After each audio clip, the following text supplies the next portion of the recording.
Wesley Dylan Mullins was a happy 6-year-old boy. He woke up with a smile. He went to bed with a smile. He was just so beautiful. He was known by his family as Half Pint, but Wesley said when he grew up, he wanted to be known as a Kentucky State Trooper. He said he was going to catch me speeding on my motorcycle and give me a ticket someday. I just can't fathom the thought what a 6-year-old child could have done to a grown adult. On the night of August 4th, 2007, crime scene tape was rolling out in Paris at the home of Bobby Mullins, little Wesley's grandfather.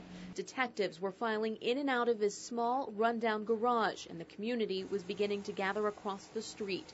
It was obvious something horrible happened here. This case has affected me more than any case I've dealt with in 18 years. By nightfall, Wesley's mother would learn that inside was the body of her son, Wesley.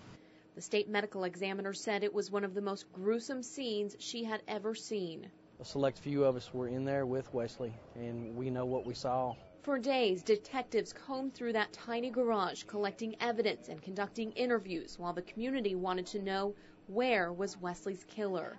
Several days later, with a police escort, Wesley Mullins was buried in his hometown of Winchester, and a grieving family was left still waiting for an arrest.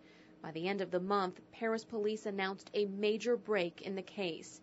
A then 48-year-old Louis Ballard, known as Uncle Buck by many in the community, was arrested, charged with the murder and sodomy of 6-year-old Wesley Mullins.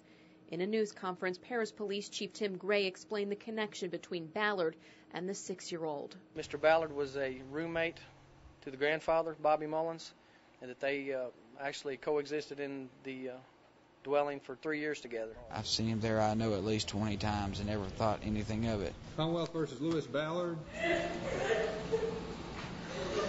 Emotions were audible during Ballard's first court appearance, where the Commonwealth made it known that it would seek the death penalty as a sentence. It's my understanding he's entering a plea of not guilty. Outside, two emotional families exchanged words.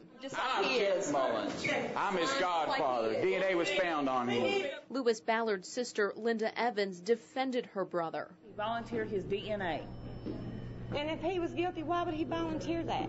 Why would he volunteer it? But this wouldn't be the last time DNA evidence would be debated. Over the course of 2 years, dozens of motions were filed. 2 different trial dates were set and pushed back, and moves to take the death penalty off the table were denied. But during that time, there was also a lot happening at the very scene where Wesley Mullins' lifeless body was found.